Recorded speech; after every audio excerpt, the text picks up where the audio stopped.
Salam, mən Nurlan Anadirova, tarix müəllimi. Bugün biz sizlə Osmanlı dövlətinin yaranmasını keçəcəyik.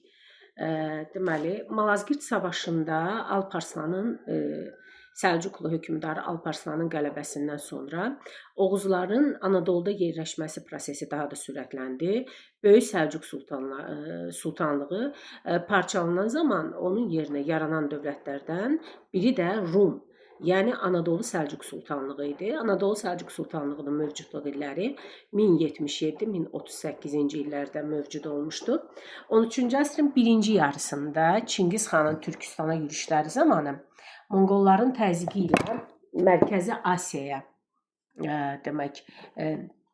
Mərkəzi Asiyada və Azərbaycanda yaşayan bir çox Oğuz türkləri də bu əraziyə köç etmişdilər və ona sığınmışdılar.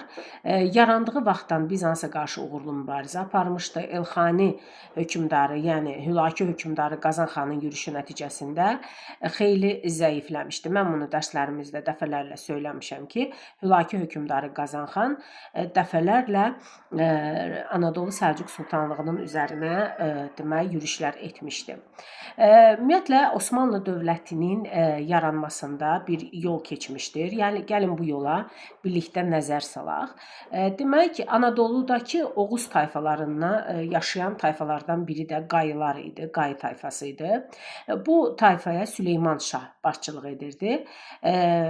Süleyman Şahın idarəçilik dövrü 1177-1227-ci illərdə başçılıq etmişdi. Yeri gəlmişkən deyim ki, 1227-ci il Süleyman Şahın vəfatı ili Çingiz xanın da vəfatı ilidir. Yəni Çingiz xan da 1227-ci ildə vəfat etmişdir. Süleyman xanın vəfatından bir müddət sonra onun yerinə oğlu Ərtuğrul bəy gəlir. 1230-1281-ci illərdə idarə etmişdir. Yəni 51 il bəyliyin başında durmuşdur. Ərtuğrul bəy Anadolu sultanlığı ilə əlaqələr yaratmışdı. Bu dövrdə Anadolu Səlcuq sultanı Qayıları Bizans sərhəddində yerləşdirmişdir və Ərtuğrul bəyə uc bəyliyi vermişdir. Biz bilirik ki, Səlcuqlu dövlətində sərhədləri qoruyan bəylərə verilən torpaq mülkiyyəti uc bəylik, uc torpaqları hesab olunur və Dominiç dağları, yaylaqları demək söyüd torpağı isə qışlaq yeri kimi verilmişdir. Süleyman Şah hələ Ərtuğruldan qabaq Süleyman Şah deməli 50 min türkmanla əvvəlcə Ərzuruma gəlmişdir, sonra Ərzincandan Rum vilayətinə gəlmişdir.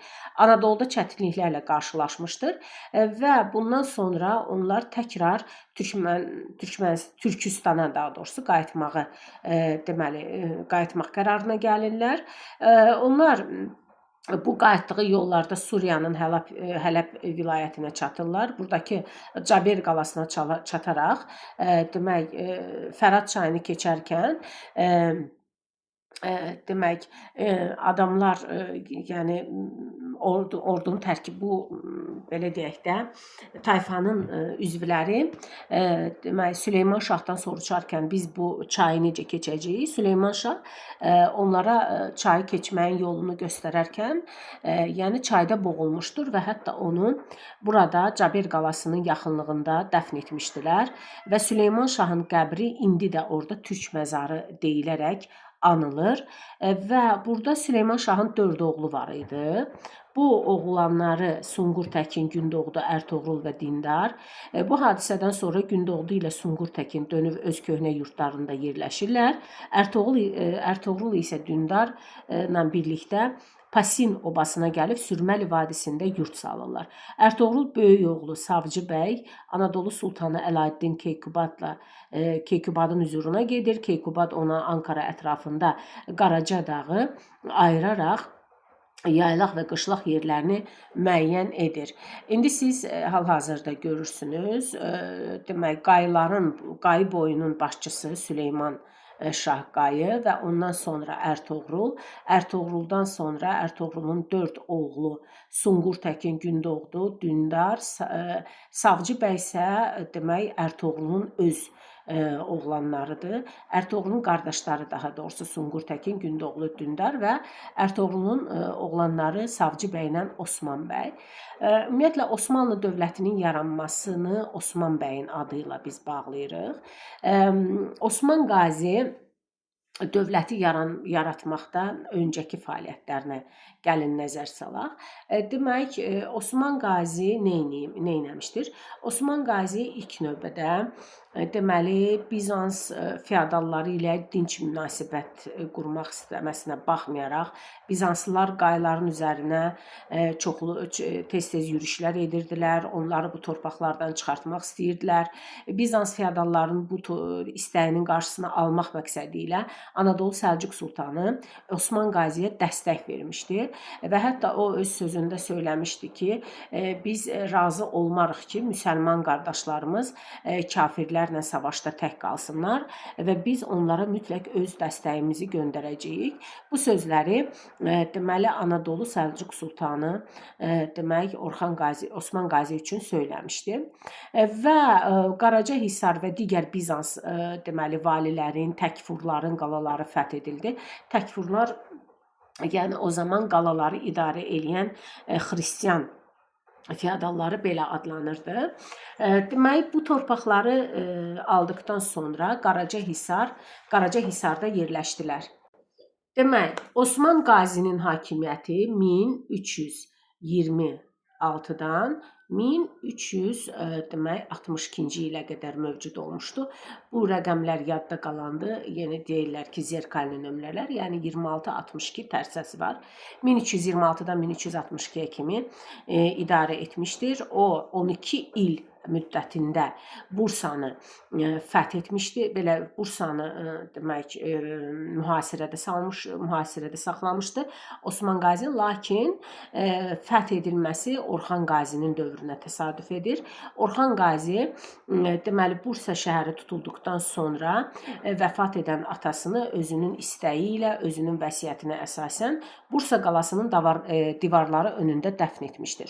Bursa şəhərinin mühasirəsi və fəthi zamanı Azərbaycanın Xoy şəhərindən olan, Cənub-Qərbi Azərbaycanın ərazisidir.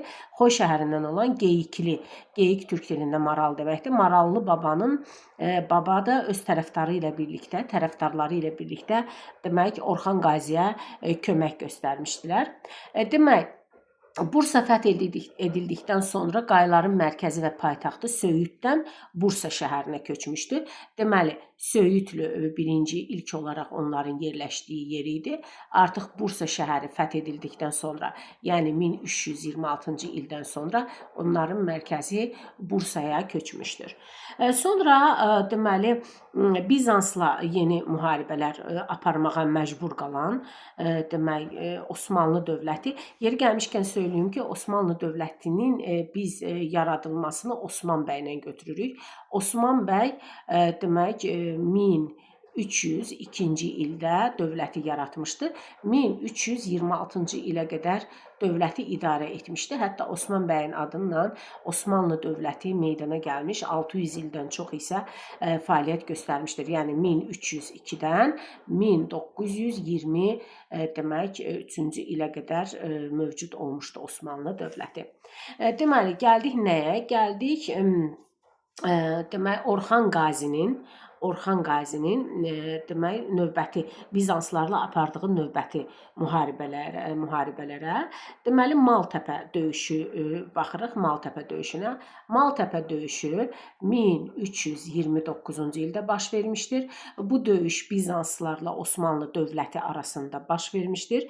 Bu döyüşün nəticəsi olaraq deməli Osmanlılar qalib gəlmişdir və Bizanslıları demək bu torpaqlardan qovmuşdular. Belə bu torpaqlardan deyəndə, yəni Şərqi Anadolu torpaqlarından qovmuşdular. Yəni burada hətta testlərdə də düşür, Osmanlı oxçuları döyüşün taleyini həll etmişdi və Bizanslıları qovmuşdular.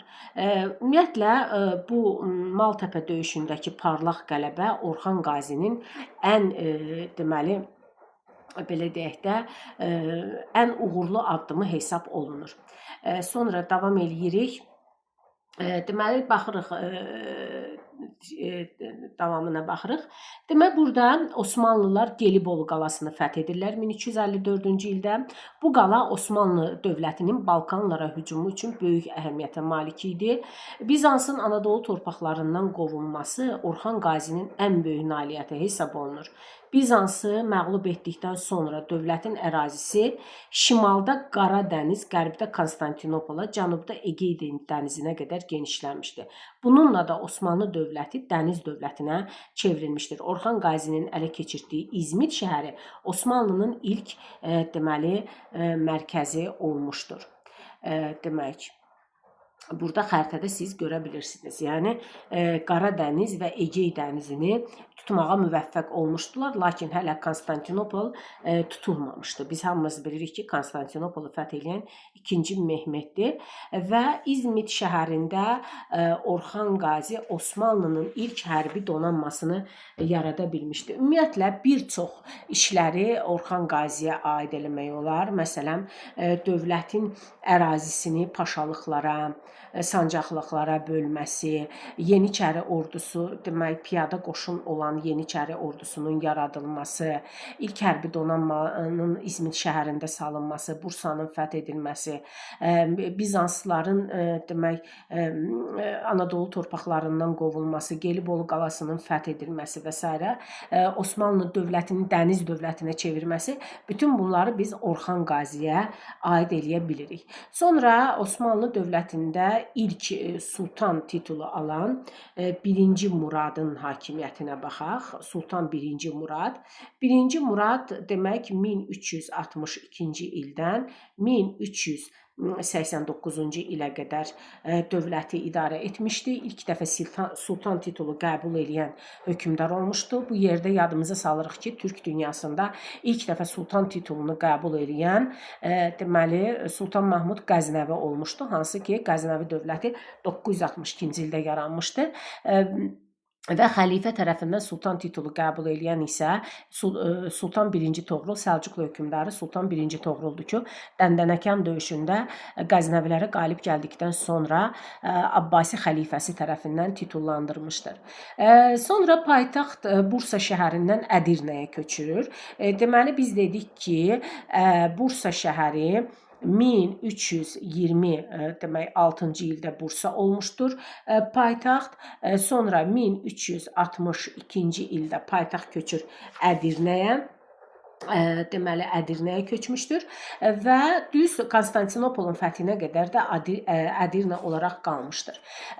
Deməli bütün diqqət Sultan Muradın dövründə bütün diqqət Balkan yarımadasının fəthinə yönəlir. Serbiyanın Balkan yarımadasına yiyələnməsinə çalışması onlar arasında, yəni Serbilərlə Osmanlılar arasında müharibəyə səbəb olmuşdur.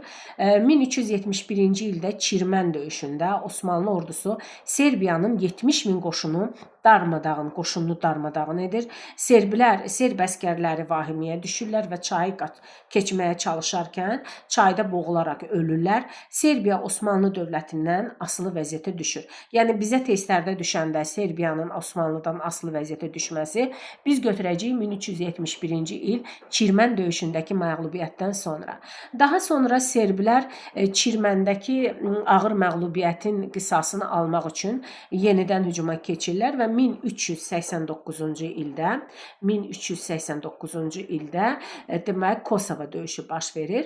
Kosova döyüşü də Osmanlıların parlaq qələbəsi ilə başa çatır. 1-ci Murad döyüş meydanında deməli, yəni döyüş bitdikdən sonra döyüş meydanını gəzərkən yaralı və ölülərin içərisindən bir Serb knyazı xəncəri ilə hücum edir və 1-ci Muradı ağır yaralayaraq öldürür və 1-ci Murad bir müddət sonra vəfat edir. Beləliklə 1-ci Muradın dövründə Balkan yarımadasında ən güclü dövlət olan Serbiya və Bolqaristan Osmanlı dövlətindən asılı vəziyyətə düşmüşdü. Deməli 1-ci Muradı aid eləyirik Serbiya və Bolqaristanın asılı hala salınması. asılı hala salınması aid eləyirik 1-ci Muradın dövrünə. Deməli, daha sonra davam eləyirik. 1-ci Muraddan sonra hakimiyyətə gəlir Bəyazid. Deməli, İldırım Bəyazid. Yeri gəlmişkən niyə ona İldırım adı vermişdilər? Çünki girdiyi heç bir döyüşdə Bəyazid məğlub olaraq çıxmamışdır. Bəyazidin hakimiyyət illəri 1300 demək 50 belə 1389-cu ildən 1402-yə qədər hakimiyyətdə olmuşdur. Deməli, İldırım Bəyazid Niqbolu döyüşündə qalib gəlmişdir 1394-cü ildə. Yeri gəlmişkən burada söyləyim ki, mən həmişə uşaqlarıma da deyirəm ki, demək Terek döyüşü, demək Teymurilərlə Qızıl Orda arasında baş vermiş Terek döyüşü 1395-ci ildir. 1395-ci ildə ondan bir il qabaq olan 1394 Bağdad döyüşüdür.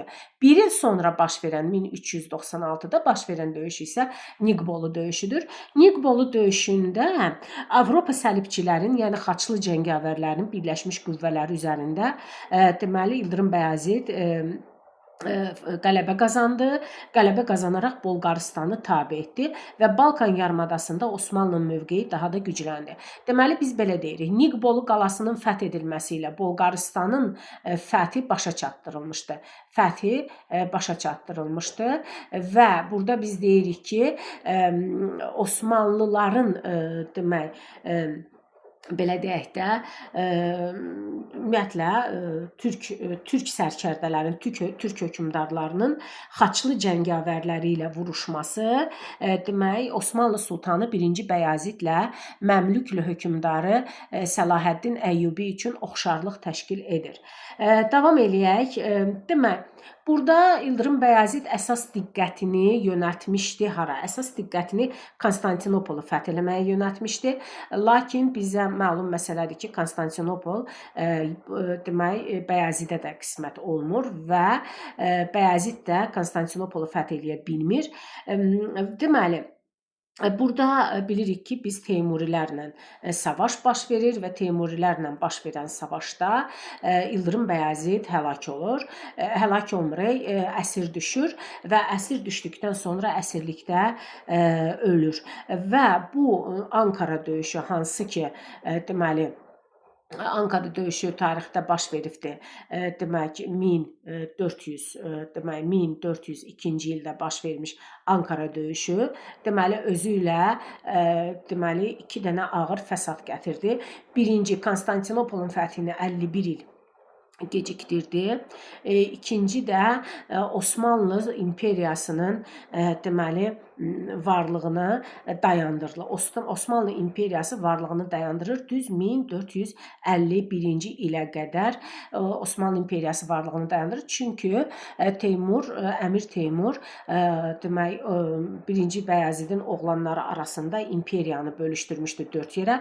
Bəyazidin özünü isə əsir götürmüşdü. Lakin bizdə olan məlumata görə Bəyazid əsirlikdə dözmür və üzüyün qaşındakı zəhərlə özünü öldürmüşdür.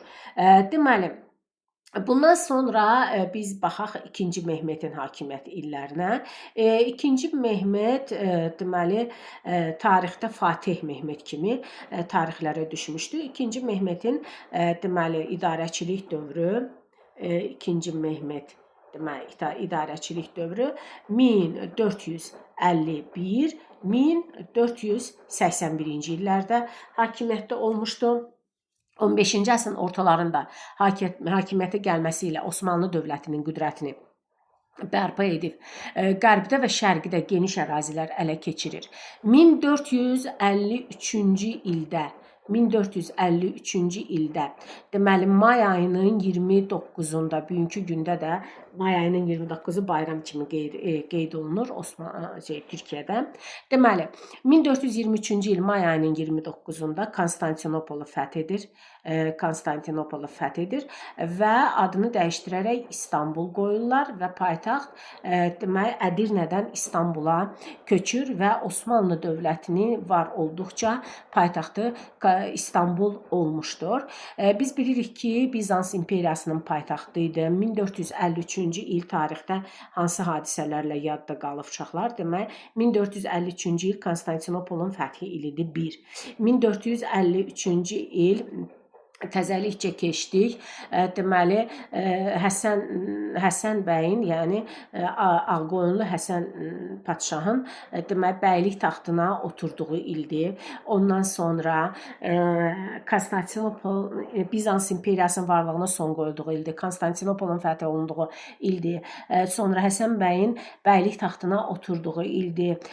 Avropada İngiltərə ilə Fransa arasında 100 illik müharibənin başa çatdığı ildir. Yəni bu il tarixdə bu hadisələrlə yadda qalmışdır.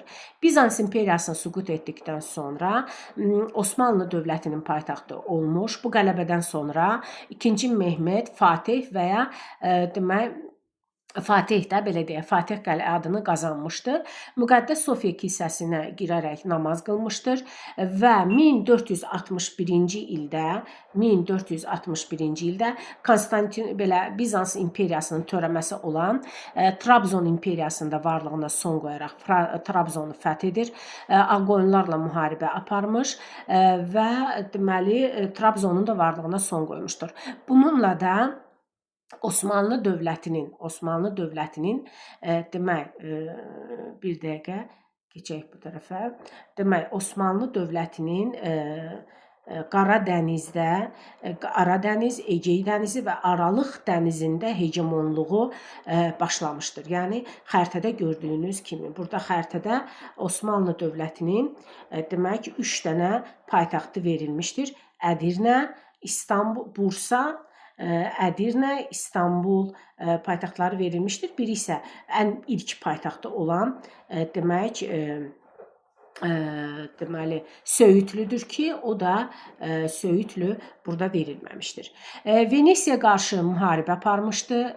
Deməli 2-ci Mehmet.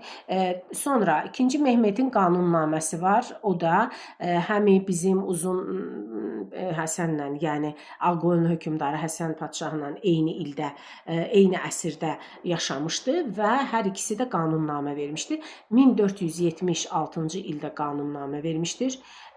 Demək, qanunnamaya əsasən, qanunnamə deməli məmurların vəzifələrinə aid edilir. Məmur vəzifələrinə aid edilir. Deməli, torpaq mülkiyyət formalarına aid edilmişdir. Mülkiyyət formalarına. Bir də deməli məhkəmə quruculuğuna aid edilmişdir. Məhkəmə quruculuğuna aid edilmişdir. Bir də əlbəttə ki, ayrı-ayrı dini icmalara hüquq və vəzifələri müəyyənləşdirilmişdir. Yəni dini icmaların hüquq və vəzifələri demək müəyyənləşdirilmişdir. Yəni ümumiyyətlə Osmanlı dövlətində heç kimin dilinə toxunulmamışdı və din və dil azadlığı verilmişdi. 2-ci Mehmetin daxili və xarici siyasəti sonrakı Osmanlı sultanları üçün nümunə olmuşdu. Hətta deməli Osmanlı sultanı 2-ci Mehmetin verdiyi qanunnamə də demək sonradan işlənmişdir. Demək, sonra davam eləyirik. Demək, 2-ci Mehmetdən sonra hakimiyyətə 2-ci Bəyazidin dövrü hesab olunur. 2-ci Bəyazid 1481-ci ildən 1512-ci ilə qədər hakimiyyətdə olmuşdu. Bu 2-ci Bəyazidi biz hardan tanıyırıq? Bu 2-ci Bəyazid Səfəvi dövlətində demək Şah 1-ci İsmailin hakimiyyətini tanımış və onunla da dostluq münasibətləri saxlamışdı. 2-ci Bəyazidə Vəli, yəni qayğı göstərən, dost, yoldaş ləqəbini vermişdilər. O mömin idi, ədalətlə hökmranlıq edirdi. Məsələn, dövründə, Rekonquista hərəkatı dövründə biz hamımız bilirik ki, Rekonquista hərəkatı nədir? Rekonquista dövründə demək, İspaniyadan qaçan, Rekonquista İspaniyada müsəlmanlara qarşı törədilən soyqırımdır, xaçlılar tərəfindən. Deməli, İspaniyadan qaçan yahudilərə qarşı, yəni həm müsəlmanlara, həm yahudilərə qarşı idi. Osmanlılar ərazisində sığınacaq vermişdi. Ağqoyunlu hökmdarı Yaqub padşahla dostluq əlaqələri saxlamışdı. Səfəvi hökmdarı Şah 1. İsmayılı hökmdar kimi tanımışdı. Onunla dostluq əlaqələri yaratmışdı. Misir Məmlüklü sultanlığı ilə dostluq əlaqəsi yaratmışdı. Hansı ki, bundan sonra hakimiyyətə gələcək demək oğlu 1. Səlim atasının bütün bu dostluqlarını düşmənçiliyə çevirir. Sonra Venesiyalar üzərində parlaq qələbə qazanmışdı. 1512-ci ildə oğlu Səlim tərəfindən zorla hakimiyyətdən uzaqlaşdırılmışdı. Sonra gəldik demək 1. Səlimin hakimiyyəti dövrünə. Demək, 1. Səlim, Sultan 1. Səlimin dövrü tarixdə çox qəddar, amansız müsəlmanlara qarşı çox böyük qırğınlar törədən bir hökmdardır. 1512-1520-ci illərdə hakimiyyətdə olmuşdu. Cəmi 8 illik hakimiyyəti dövründə deməli Yavuz adıyla, yəni Qəzəbli adıyla tanınırdı. Məsələn, atası Vəli adıyla tanınır, yəni qayğı göstərən. Amma oğlu Yavuz, yəni Qəzəbli adıyla tanınmışdı. Hakimiyyətdə olduğu 8 il ərzində Səfəvilər dövləti Misir Məmlüklü sultanlığı ilə müharibə aparmışdı. Səfəvilər üzərinə yürüş nəticəsində 1514-cü ildə Çaldıran döyüşündə qələbə qazanaraq Təbrizi tutmuşdu. Lakin demək, Səfəvilərin hücumundan ehtiyat edərək tez bir zamanda Azərbaycanı tərk etmişdi. Sonra Misirə yürüşü nəticəsində Məmlüklü sultanlığının varlığına son qoymuşdu. Bu baş vermişdi 1517-ci ildə. Məmlüklü dövlətinin varlığına son qoyur. İslam dünyasının deməli, bundan sonra Misir Osmanlı dövlətinin əyalətinə çevrilir. Bax, Misirin Osmanlı dövlətinin əyalətinə çevrilməsi biz götürürük 1517-ci il. İslam dünyasının xəlifəsi elan etmişdi özünü. Məhəmməd Peyğəmbərdən qalan müqəddəs deməli əmanətləri İstanbula gətirmişdir. Sonra gələk ki, onun oğlu Sultan 1. Süleyman. Sultan 1. Süleymanın dövründə, demək, baxırıq 1. Süleymanın dövründə, Sultan 1. Süleyman 1520, deməli, 1. Süleymana baxaq. Süleyman 1520-dən 1566-cı ilə qədər hakimiyyətdə olmuşdu. Sultan 1. Süleymanın dövrü tarixdə möhtəşəm və yaxud da qanuni adları ilə tanınır. Hakimiyyəti dövrü möhtəşəm yüzyıl adlanır. Onun dövründə Osmanlı torpaqlarının ərazisi daha da genişləndirmişdi. Hakimiyyətə gəldiyindən bir il sonra, yəni 1521-ci ildə Serbiyanın paytaxtı Belqradı tutmuşdu. 1526-cı ildə Mohaç döyüşündə demək Çex və Macar qoşunlarına qalib gəlmişdi. Yer gəlmişkən burada Turan taktikasından istifadə etmişdi. 1526-cı il yadımıza salırıq. Tarixdə ayrı hansı hadisə ilə yadda qalıbdı. 1526-cı ildə deməli Moğol dövləti qurulmuş. Belə ki, Babur Şah, Kabul hakimi Babur Şah deməli Panipat döyüşündə sonuncu Dehli sultanı İbrahim Ludini öldürərək deməli 1859-cu ilə qədər mövcud olmuş Moğol imperiyasının yaratmışdı. Sonra 1529 və 1533-cü ildə Avstriya ilə müharibə aparmışdı. 1529-1533-cü illərdə Avstriya ilə müharibə aparmışdı. 1529-cu ildə Osmanlılar Avstriyanın paytaxtı Viyanaya yürüş eləyir. Şəhəri güclü həmlə eləyirlər. Lakin ələ keçirə bilmədilər. Əlverişsiz şərait, yəni hava şəraiti buna imkan vermir ki, onlar deməli Viyananı fəth eləsinlər. Viyananın mühasirəsi 1529-cu ildə baş vermiş mühasirəsi demək uğursuz olmuşdu. Nəhayət 1533-cü ildə Osmanlı ilə Avstriya arasında deməli müqavilə imzalanır, sülh müqaviləsi imzalanır. Ondan sonra Osmanlı fikrini yönəldir Səfəvilərin üzərinə və Səfəvilərin üzərinə biz Azərbaycan tarixindən bunu keçdik. 4 dəfə yürüş edibdi. 1534, 1535, 1548 və 1554-cü illərdə Səfəvilər üzərinə yürüş etmişdir. Lakin hər birində demək Səfəvi hökmdarı Təhmasib, birinci Təhmasib yandırılmış torpaq taktikasından istifadə etmişdir və ona görə də onlar geriyə əliboş qayıtmışdılar. Sonra 1534-cü ildə Səfəvilərin Xorasanı ələ keçirən Səfəvilərin deməli başı qarışır Xorasanı ələ keçirən özbəklərlə müharibəyə və bundan istifadə edən demək Osmanlılar Təbrizi tuturlar. Lakin həmin burada qalıb möhkəmlənə bilmirlər. 1535-ci ildə Səfəvilərlə Osmanlılar arasında Həmədan döyüşü baş verir və bu Həmədan döyüşündə demək Səfəvilər Osmanlılara pərlah qələbə qazanırlar. Və Osmanlılar ağır məğlubiyyətə uğrayaraq bu torpaqlardan geri çəkilməyə məcbur olurlar. 1535-ci ildə yenidən bütün diqqət Avropadakı fəthlərə yönəlir. Belə ki, 3 dənə dövləti birdən idarə edən Habsburqlar sülaləsinə qarşı Fransa ilə ittifaq qurur. Habsburqlar sülaləsi demək Avstriya, İspaniya və Müqəddəs Roma imperiyalarını idarə edirdilər. Fransa ilə ittifaq qurur 1535-də. Buna deyirlər kapitulyasiya. Kapitulyasiya nə deməkdir? Yəni Fransaya Osmanlı ərazisində gömrüksüz ticarət hüququ vermişdir. Sonra 1541-ci ildə Avstriyaya qarşı yeni müharibə başlayır. Buna cavab olaraq İspaniya Osmanlı mülkü olan vaxtilə 1-ci Səlimin fəth elədiyi Əlcəzairə qoşun göndərirlər və bu qoşun belə deyək də donanma göndərirlər, hərbi donanma göndərirlər və bu bilirik ki, biz burada baş verən fırtına imkan vermir ki, bu gəmilər ünvana yetişsin və onlar qəfil qasırğa baş verməsi səbəbilə geri qayıtmağa məcbur olurlar. Osmanlı donanması müttəfiqi Fransaya kömək eləyir. Nədə? Korsika adasının tutulmasında kömək eləyir. Sonra güclü donanma sayəsində Aralıq dənizi və Hind okeanı sahillərində xeyli ərazilər Osmanlı dövlətinin tərkibinə qatılmışdı. Şimali Afrikada xeyli ərazilər ələ keçirilmişdi. 1566-cı ildə Avstriyaya qarşı yeni yürüşlərə başlayır. Həmin ildə 1-ci Süleyman Zigetvar qalasını mühasirəsi zamanı vəfat etmişdir. Yəni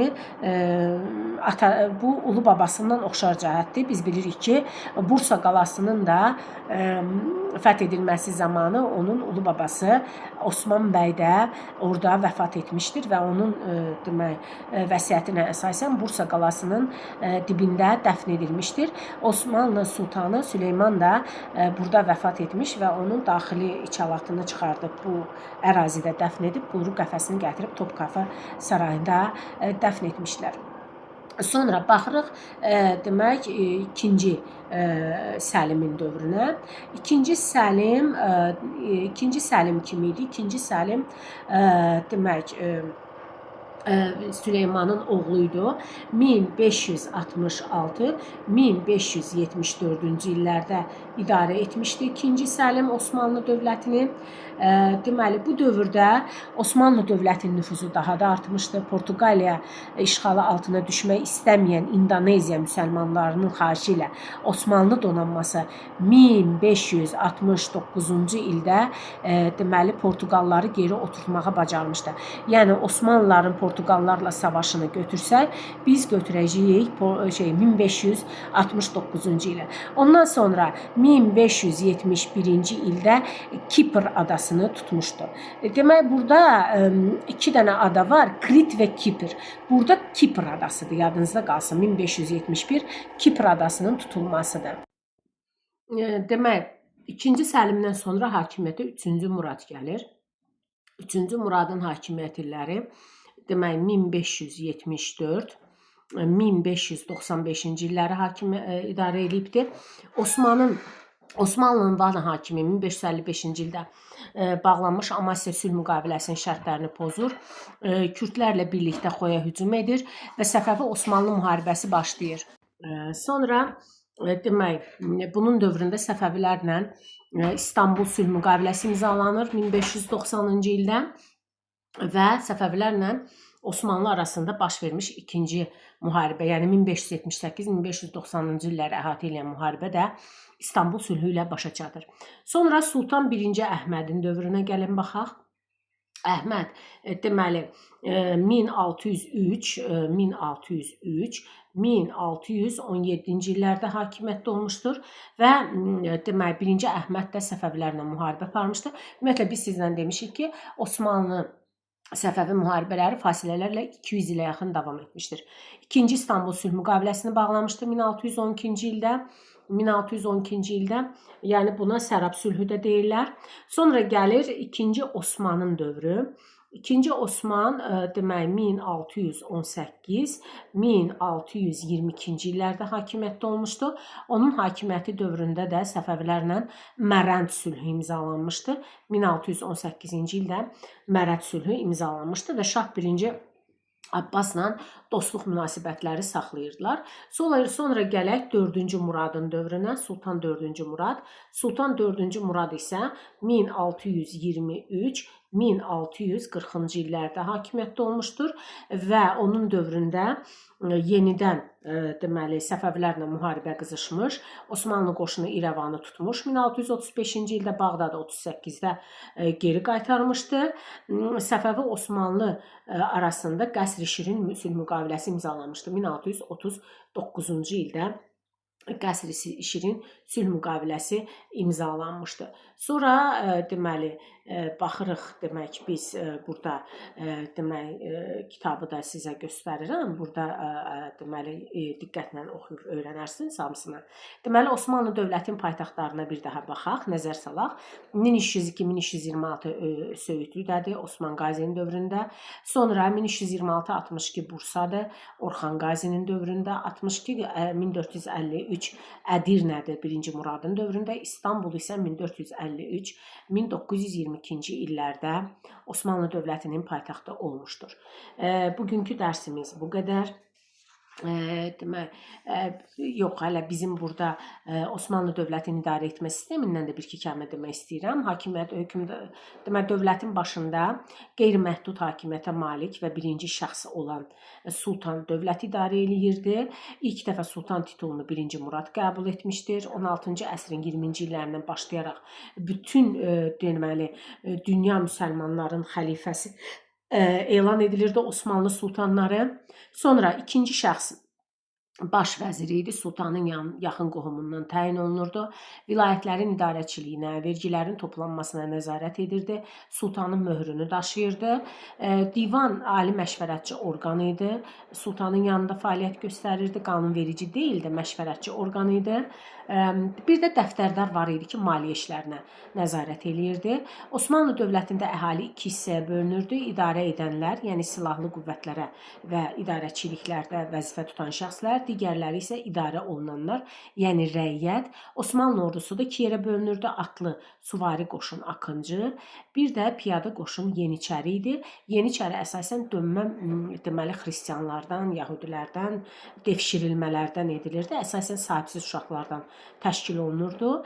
Torpağın əksəriyyəti dövlətə məxsus idi. Osmanlı dövlətindəki torpaq mülkiyyəti əsas yer tuturdu.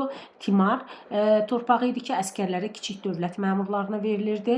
Bir də ziyamət idi ki, 14-cü əsrin ortalarından başlayaraq qoşun başçılarına və iri məmurlara verilirdi.